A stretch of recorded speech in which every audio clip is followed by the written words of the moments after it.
Shalom, selamat pagi Bapak Ibu Saudara yang dikasihi Tuhan. Bagaimana kabarnya? Halo, halo. Luar biasa bukan? 3 hari yang lalu kita memperingati kematian Tuhan Yesus. Kita melakukan ibadah Jumat Agung. Dan pagi hari ini saya ajak Bapak Ibu Saudara menikmati Paskah, kemerdekaan yang Tuhan tebus buat kita semuanya. Biarlah mati di kayu salib. Dan kami percaya Bapak Ibu Saudara juga diberkati lewat kematiannya. Amin. Mari kita akan berdoa datang kepada Tuhan.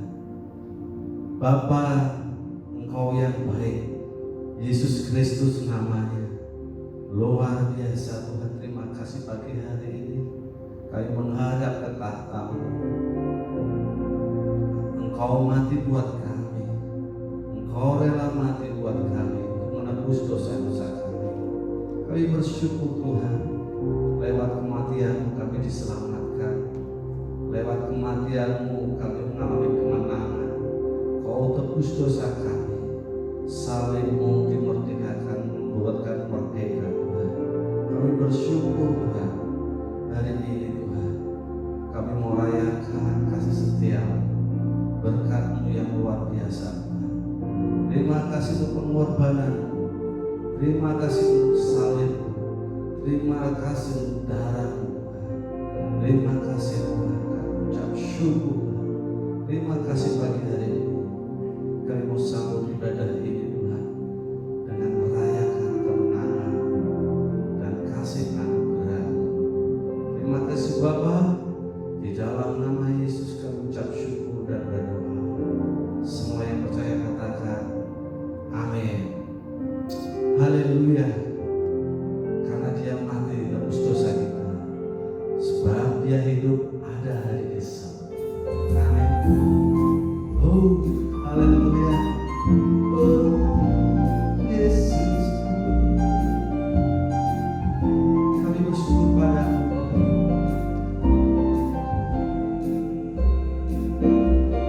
Anak Allah, Yesus namanya, menyembuhkan, menyucikan, bahkan mati, tebus dosaku, kubur kosong, membuktikan Dia hidup.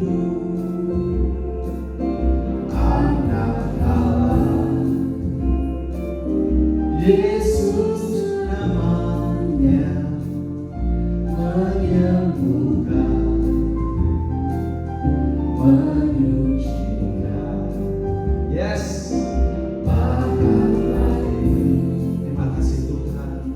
Tebus dosaku, kubur kosong, membuktikan Dia hidup. Bersama-sama katakan, Dia hidup, ada hari esok.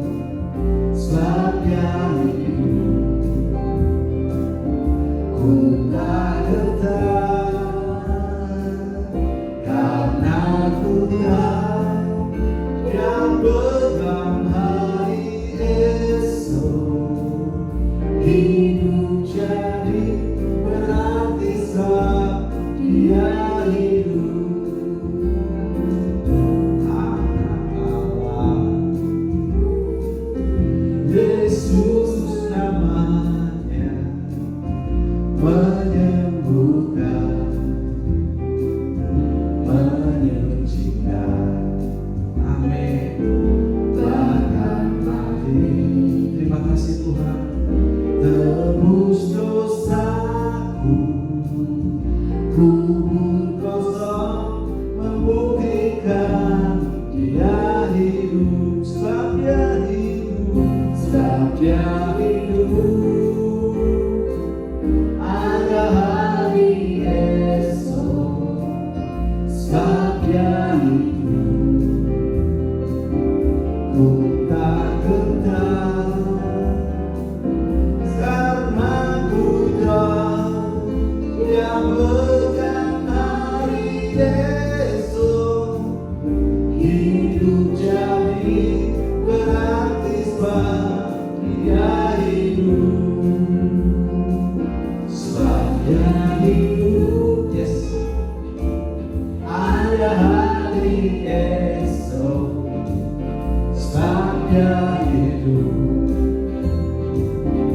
Hidup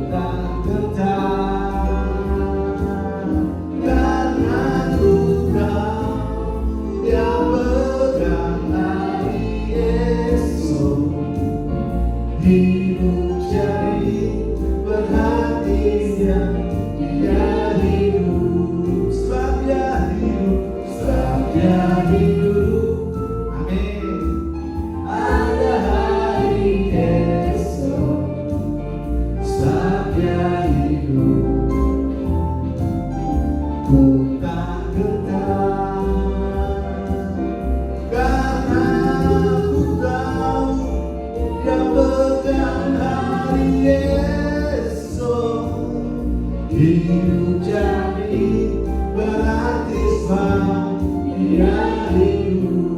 Hidup jadi Tuhan.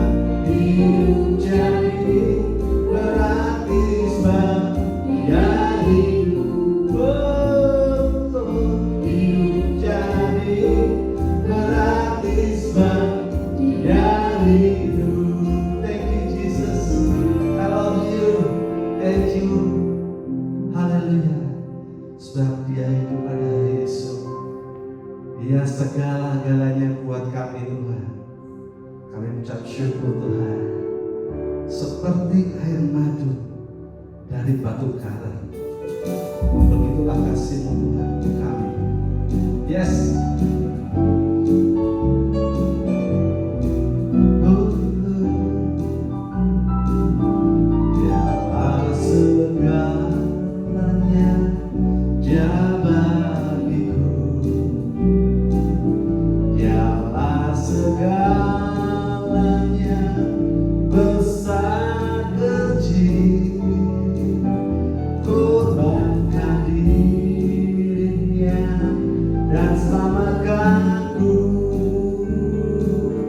Dialah segalanya bagiku, dialah segalanya, dialah segalanya, dia bagiku. Yes, dialah segalanya, besar kecil, korbankan dirinya dan selamatkanku. Dialah segalanya, dia bagiku.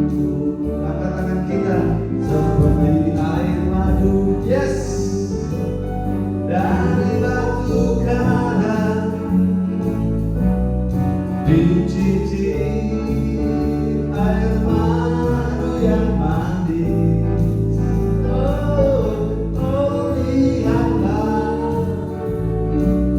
Tuhan Yesus baik,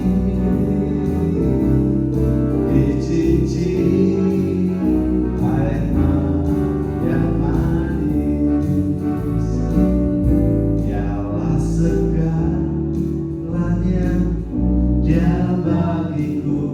Terima kasih Tuhan. Dialah segalanya, besar kecil, korbankan dirinya dan samakanku. Dialah segalanya juga bagiku. Seperti air madu dari batu karang dicicip air madu yang manis.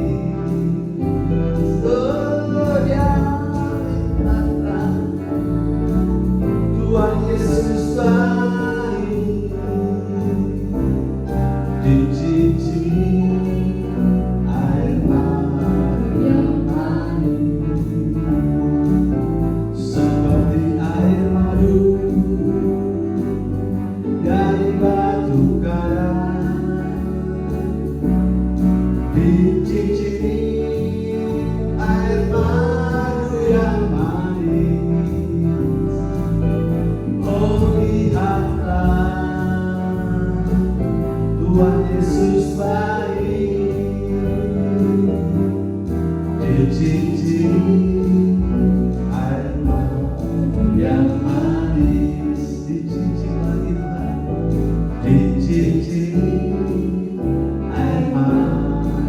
yang mati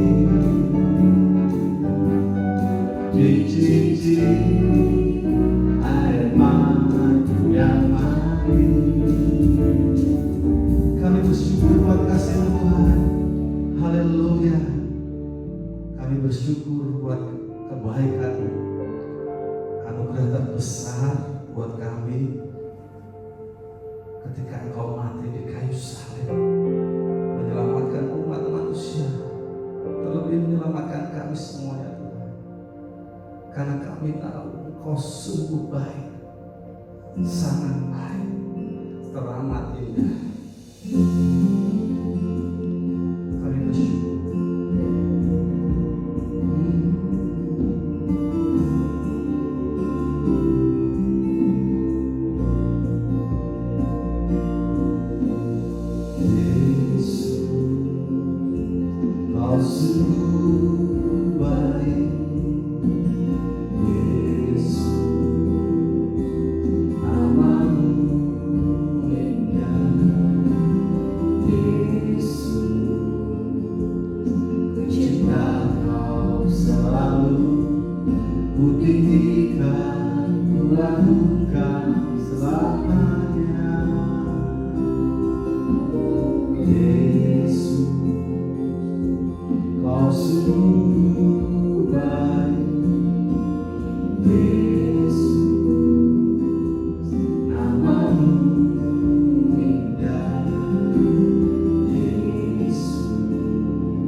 Shalom, saudaraku yang berbahagia.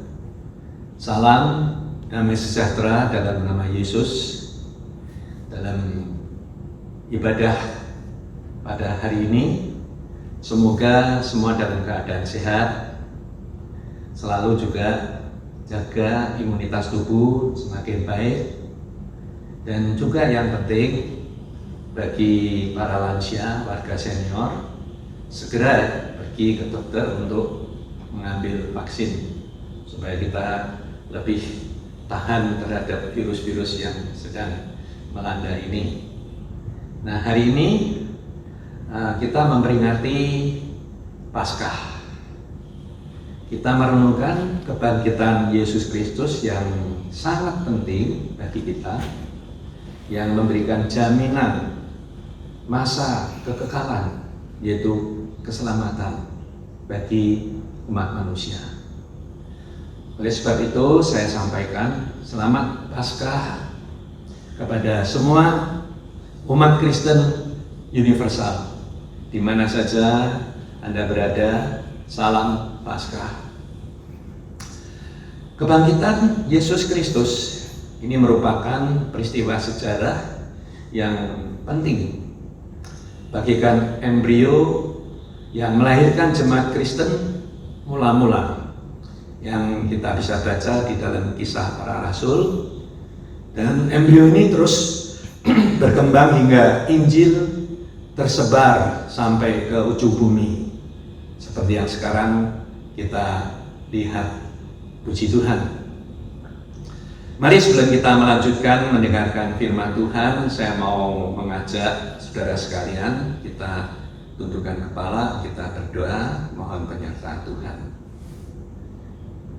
Bapa Surgawi yang kami sembah di dalam nama Tuhan Yesus Kristus, saat ini kami sehati masuk di dalam hadirat Tuhan untuk mohon pertolongan Tuhan, berikan hikmat dan juga urapan-Mu untuk hamba boleh menyampaikan kebenaran firman Tuhan, dan juga bagi para pendengar bisa mendapatkan hikmat, kebijaksanaan, bahkan lawatan Tuhan di dalam penyampaian firman Tuhan ini. Terima kasih Tuhan Yesus, dalam nama-Mu kami berdoa. Amin.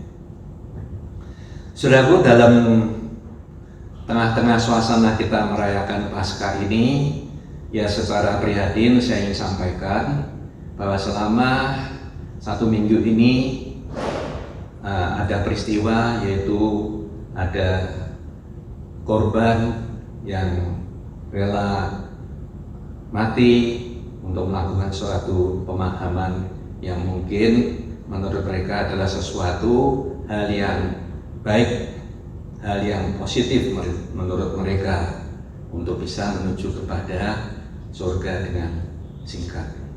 Oleh karena itu saya juga terus berdoa supaya pencerahan Roh Kudus boleh menolong orang-orang yang sedang memikirkan sesuatu yang mungkin menurut Tuhan adalah hal yang perlu mendapatkan bimbingan. Firman Tuhan pada pagi hari ini saya ambilkan dari kitab Mazmur pasal 16 ya. Mazmur pasal 16 ayat yang ke-13 sampai ayat yang ke-20 saya baca di dalam dua bagian. Yang pertama saya baca dari ayat 13 sampai ayat yang ke-17. Firman Tuhan pagi ini temanya adalah Engkau Mesias, Anak Allah yang hidup. Mari kita baca firman Tuhan mulai dari ayat yang ke-13 ya. Demikian firman Tuhan itu berkata, setelah Yesus tiba di daerah Kaisaria Filipi, ia bertanya kepada murid-muridnya, katanya, kata orang siapakah anak manusia itu? Ayat 14, ya, jawab mereka, ada yang mengatakan engkau adalah Yohanes Pembaptis, ada juga yang mengatakan Elia, dan ada juga yang mengatakan Yeremia atau salah seorang dari para nabi. Ayat 15, lalu Yesus bertanya kepada mereka, ya, tetapi apa katamu? Ya, siapakah aku ini? Maka jawab Simon Petrus, engkau adalah Mesias, Anak Allah yang hidup. Saya mengulang ya, engkau adalah Mesias, Anak Allah yang hidup.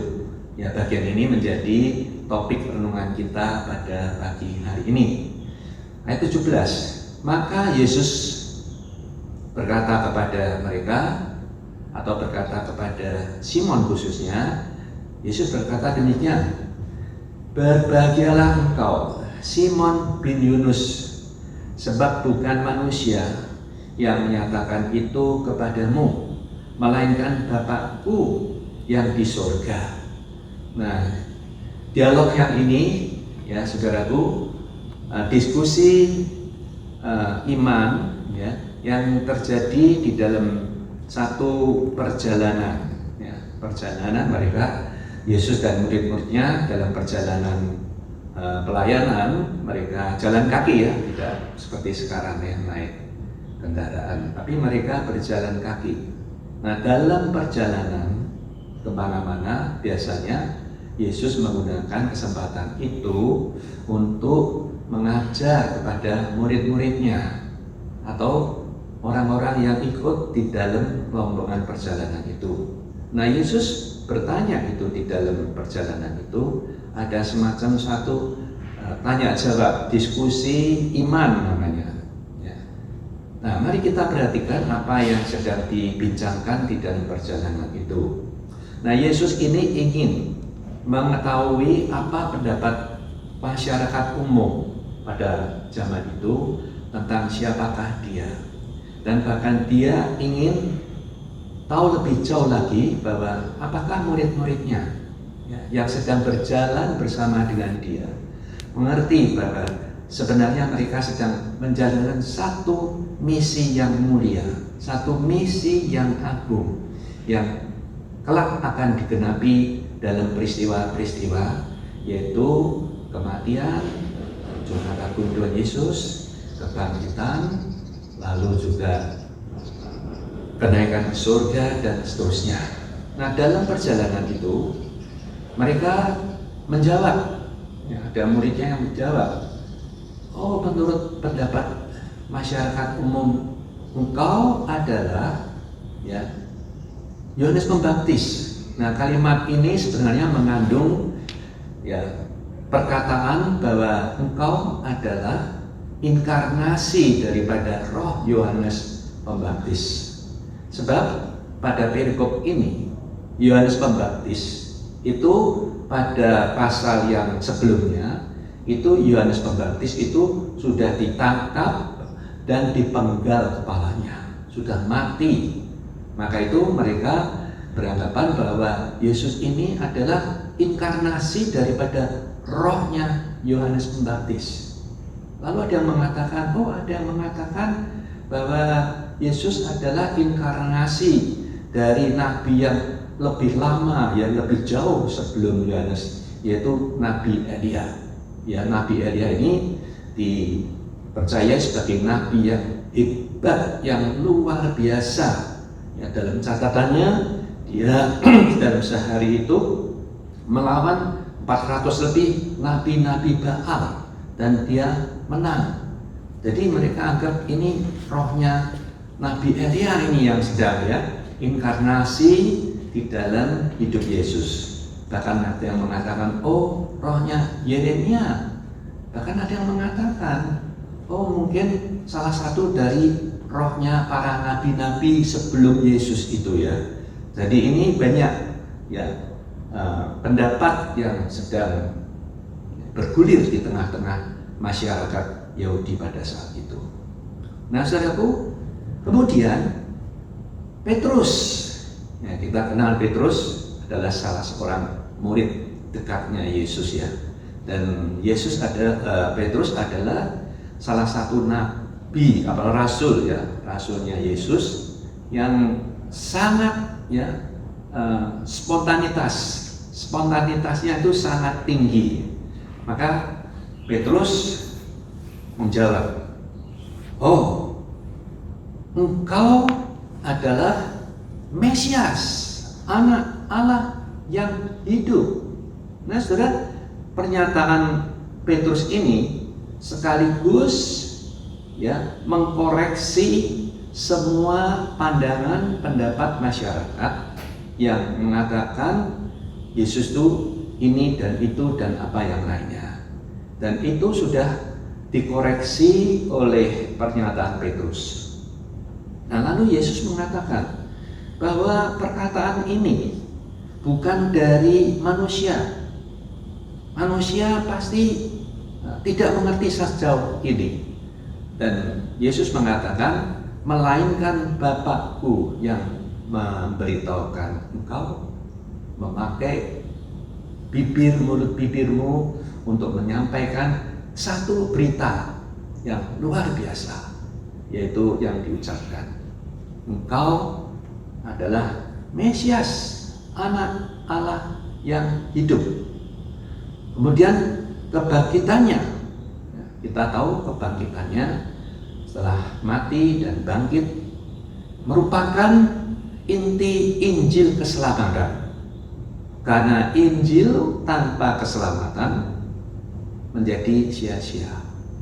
Tidak lain adalah seperti pendiri agama-agama yang lain. Mereka setelah mati, mereka tulang-tulangnya tetap ada di dalam kubur. Tetapi Yesus adalah anak Allah yang hidup.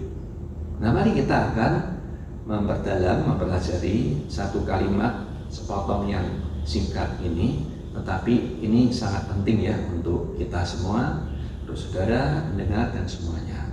Ya, saya akan membahas lebih dalam mengenai kalimat yang diucapkan oleh Petrus ini. Petrus mengatakan, engkau adalah Mesias, atau dalam bahasa Yunani adalah Kristus. Artinya adalah engkau yang diurapi. Nah, kapan Yesus diurapi oleh Bapa di surga? Kita ingat ketika Yesus dibaptis oleh Yohanes di Sungai Yordan, maka langit terbelah dan ada burung merpati yang hinggap atau terbang di atas kepalanya Yesus. Dan dari surga terdengar suara yang jelas, kepadanya aku berkenan. Ya, artinya dia diurapi dengan cara yang tidak biasa. Suatu kuasa supranatural yang diperagakan dengan hadirnya burung merpati. Secara harfiah diurapi dalam hal apa, saudara? Ya, diurapi dalam hal tiga hal atau 3 fungsi atau 3 jabatan.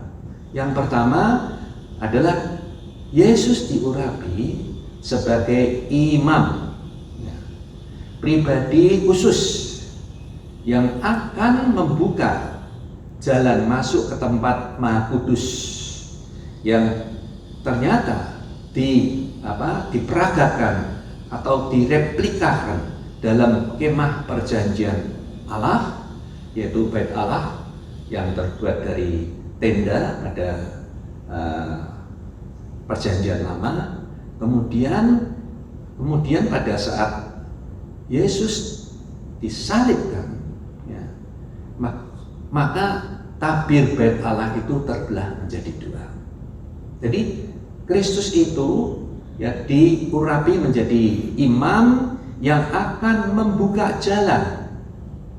Tabir terbuka melambangkan bahwa sejak itu orang-orang yang beriman, orang-orang percaya punya jalan masuk kepada Bait Allah yang Maha Kudus. Untuk apa? Untuk melakukan perdamaian, pendekatan, dan boleh langsung berkomunikasi dengan Bapa yang di surga. Ini sebagai satu pembuka jalan untuk seluruh umat manusia sepanjang zaman. Saudara dan saya bisa anytime mau berjumpa dengan Bapa di surga, masuklah ke dalam kamarmu, tutuplah dan kau berdoa. Itulah fungsinya yang pertama, diurapi menjadi imam. Yang kedua, jabatan yang kedua adalah sebagai nabi. Ada orang percaya Yesus hanya sampai di nabi saja, ya bukan anak Allah. Nabi adalah yang ditentukan oleh Tuhan sebagai pengajar bangsa Israel. Kemudian sebagai pengajar dari seluruh umat manusia tentang jalan-jalan kebenaran Allah. Kebenaran yang sejati, kebenaran yang sesungguhnya, bukan kebenaran menurut pandangan manusia. Itu jabatan yang kedua. Lalu jabatan yang ketiga, Yesus diurapi sebagai raja. Raja di atas segala raja. Raja yang abadi sepanjang zaman, yaitu yang memerintah bersama Allah Bapa di surga. Di dalam pengakuan iman rasuli kita, maka dikatakan Yesus duduk di sebelah kanan Allah Bapa yang Maha Kuasa. Dan jabatan kewenangan sebagai raja di atas segala raja adalah kekal adanya. Wow, luar biasa ya kalau kita mendalami tentang urapan yang diberikan kepada Yesus. Maka itu Yesus dikatakan Yesus Kristus, Yesus yang diurapi, atau Yesus Mesias, bahasa Ibrani juga artinya yang diurapi. Nah, kemudian suku kata yang berikutnya adalah apa? Adalah anak Allah. Anak Allah. Secara literal, anak ditulis dalam huruf besar, bukan huruf kecil. Memang dalam Alkitab ada nanti dijumpai anak Allah, anaknya huruf kecil. Ya, siapa itu anak Allah huruf kecil? Yaitu saudara dan saya ini, anak-anak Allah. Ya. Tapi di sini anak dalam huruf yang besar, yaitu anak secara biologis. Ya, secara biologis keturunan manusia pertama Adam. Kalau saudara membaca silsilah Tuhan Yesus di Injil Lukas itu diceritakan dengan jelas ya, silsilahnya sampai Yesus lahir itu ada di situ. Jadi anak Allah artinya anak sebagai biologis manusia biasa, keturunan Adam, tetapi Allah adalah salah satu pribadi ya, salah satu pribadi ya. Ini memang agak sulit untuk kita bisa mencerna kata anak Allah ini, tapi mari kita akan terus belajar ya. Allah adalah salah satu pribadi di dalam teologi Tritunggal, di dalam Trinitas ya, yang berinkarnasi dalam diri Yesus. Dengan kalimat yang lebih mudah dimengerti adalah menunjuk ya. Ini mempermudah pengertian kita. Menunjuk Yesus adalah Allah yang inkarnasi menjadi manusia. Di dalam dirinya ada fungsi dui tunggal, yaitu dua dimensi, dua kodrat, dua nature. Apa dua nature itu? Yang pertama 100% dia adalah manusia. Ya, dia melalui proses secara biologis ya. Maria mengandung oleh Roh Kudus dan lahirlah Yesus. 100% manusia dan 100% keilahiannya.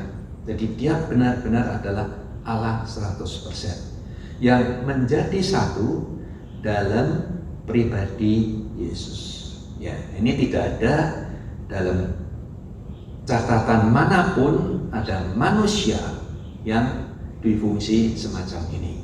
Hanya Yesuslah anak Allah, satu-satunya predikat yang ada melekat di dalam hidup Yesus. Ini adalah apa saudara? Tentang trilogi, Trinitas, ya, tentang Kristologi, tentang dasar Kristologi Yesus sebagai ya yang paling penting adalah kedwifungsiannya 100% manusia dan 100% Allah. Nah, ada yang mengatakan 50-50 ya, manusia 50%, manusia ilahi 50%, dan itu tidak dapat kita terima. Dan juga mungkin sering ada argumentasi yang miring ya saudara, argumentasi yang bisa membuat orang yang belum dewasa imannya menjadi goyah. Dikatakan Yesus itu adalah manusia biasa loh, ya, tidak ada itu istilahnya difungsi, itu tidak ada itu, ya, itu hanya karangan orang-orang saja. Dan juga ya sebagai seorang nabi sajalah, ya, guru yang mengajarkan tentang moral, tentang etika, tentang iman dan lain sebagainya. Atau Yesus itu lebih parah lagi ya, dikatakan Yesus itu hanya tokoh imajinasi saja. Ya, imajinasi itu berarti tokoh fiktif ya, belum, tidak pernah ada itu di dalam fakta kenyataan di dunia ini. Ya, saya pernah membaca sebuah buku ya, sebuah buku yang judulnya adalah Da Vinci Code yang ditulis oleh James Brown. Wah, dalam buku ini sungguh-sungguh sangat merendahkan martabat, merendahkan segala-galanya tentang Yesus itu. Bahkan dikatakan Yesus itu ya punya keturunan, ya, punya keluarga dan lain sebagainya. Maka itu saudara, kalau saudara belum siap untuk membaca buku ini, jangan membaca. Nah saudara, ini yang ditegaskan oleh Petrus bahwa engkau adalah anak Allah, ya, difungsi keilahian dan kemanusiaan. Dan ketika Yesus mati, fungsi kemanusiaannya itu, yang jasmaniahnya itu lah yang mati. Tetapi fungsi keilahiannya tidak pernah mati. Kemudian ada kalimat berikutnya adalah yang hidup, merujuk kepada dimensi keilahian Yesus adalah kekal, ya, hidup untuk selama-lamanya. Yang mati dimensi kedagingannya. Tetapi 3 hari kemudian Yesus itu bangkit dari kubur. Ia adalah Alfa dan Omega. Ia ada sejak kekekalan sampai kekekalan. Maka jasadnya sudah bangkit dan 40 hari kemudian terangkat ke surga. Sehingga kubur tidak ada sisa-sisa daripada tulang-tulang Yesus yang masih tetap ada di dalam kubur itu. Dan sebagai catatan penting, hanya Yesus pendiri daripada kekristenan yang tidak mati meninggalkan tulang-tulang dan jasadnya. Yang lain-lainnya semua adalah manusia seutuhnya, dan dia yang meninggal itu tetap ada di dalam alam kubur. Sebagai pengelengkap saja ya, di dalam Alkitab itu ya, jangan heran kalau ada pengangkatan. Ada 2 tokoh Alkitab yang mengalami pengangkatan ke surga. Siapa dia? Yaitu yang pertama adalah Henokh ya, saudara. Dia diangkat, jasadnya nggak ada itu, nggak ada makamnya, nggak ada. Kemudian yang kedua adalah Elia ya, saudara. Kalau baca sejarah Elia, wah, saya senang sekali baca riwayatnya Elia, luar biasa. Dia juga dijemput oleh kereta kuda ya, dan dia kemudian diangkat ke surga. Oleh karena itu saudara, kalau kita membaca bahwa Yesus itu ya, bangkit dan 40 hari kemudian naik ke surga, bukanlah sesuatu hal yang aneh. Oleh karena 2 orang manusia seutuhnya saja dia mengalami pengangkatan, dan juga ya Alkitab mengajarkan pada satu hari kelak nanti orang-orang percaya juga akan mengalami ya pengangkatan.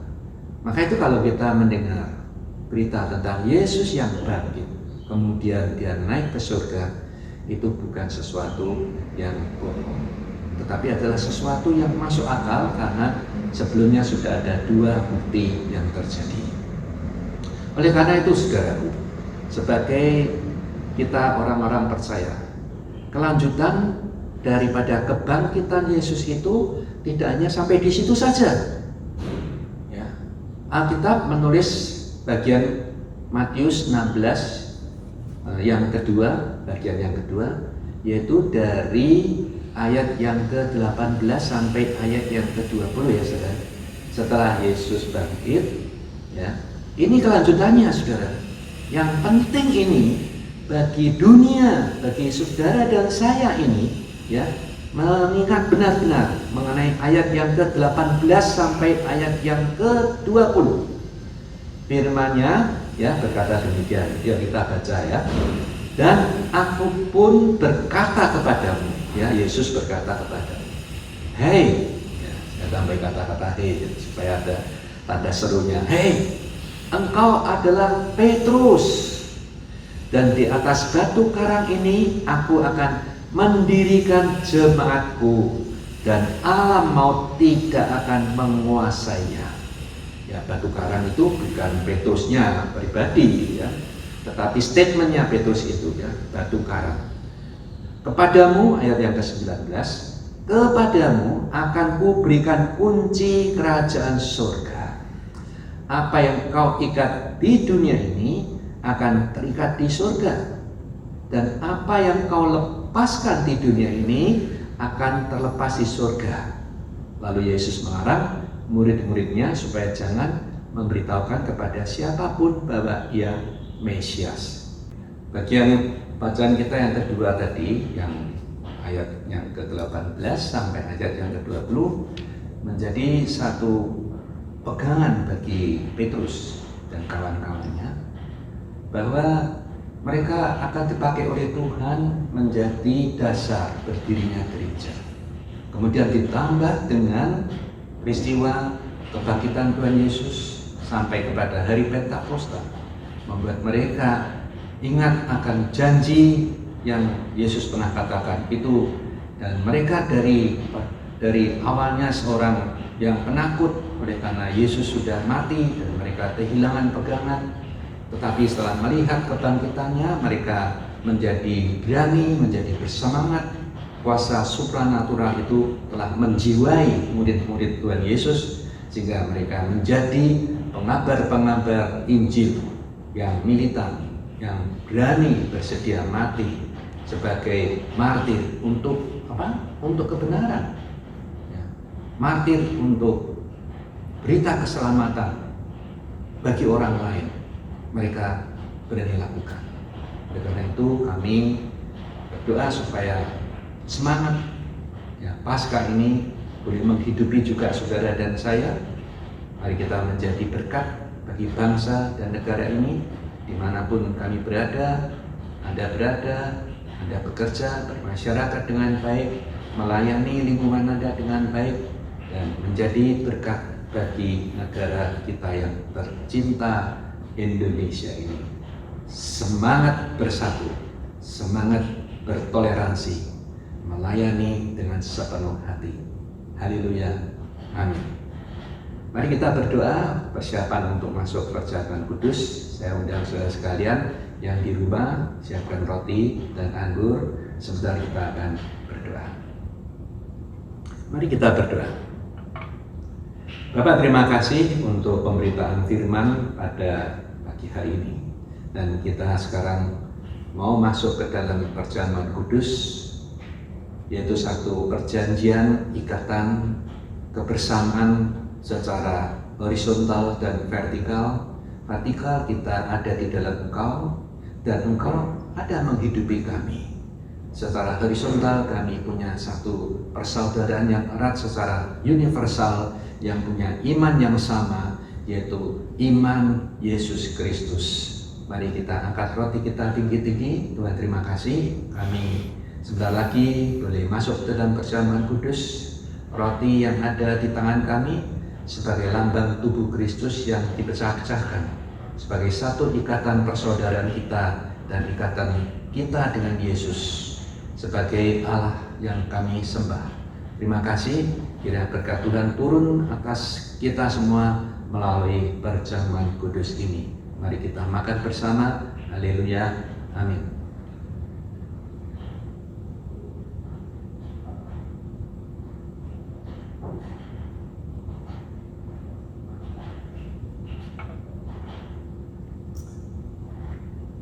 Mari kita angkat cawan ini tinggi-tinggi, ya.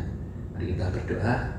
Tuhan Yesus, cawan yang berisi anggur ini kami imani sebagai lambang darah Yesus yang mati demi menyucikan dosa-dosa kami umat manusia, dan darah-Mu yang mengalir itu sebagai tanda bahwa kebersamaan-Mu untuk menolong kami, mengkuduskan kami, dan bilur-bilur-Mu sudah menyembuhkan kami. Bagi yang sakit, kiranya Tuhan tolong diberikan mukjizat kesembuhan, dan juga bagi yang punya masalah, Tuhan juga bukakan jalan. Bagi yang ingin mendapatkan kehidupan yang lebih layak, Tuhan juga buka jalan untuk pekerjaan mereka semua. Mari kita minum bersama, katakan dalam nama Yesus.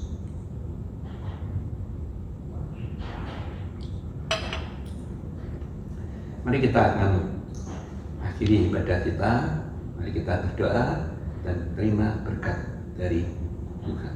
Bapa Surgawi, terima kasih kami sudah selesaikan mendengarkan firman-Mu.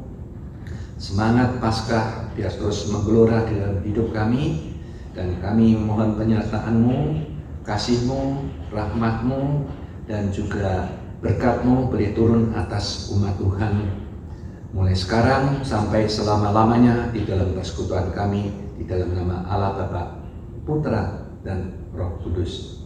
Amin. Haleluya. Selamat Paskah. Sampai jumpa lagi pada event yang akan datang. Amin.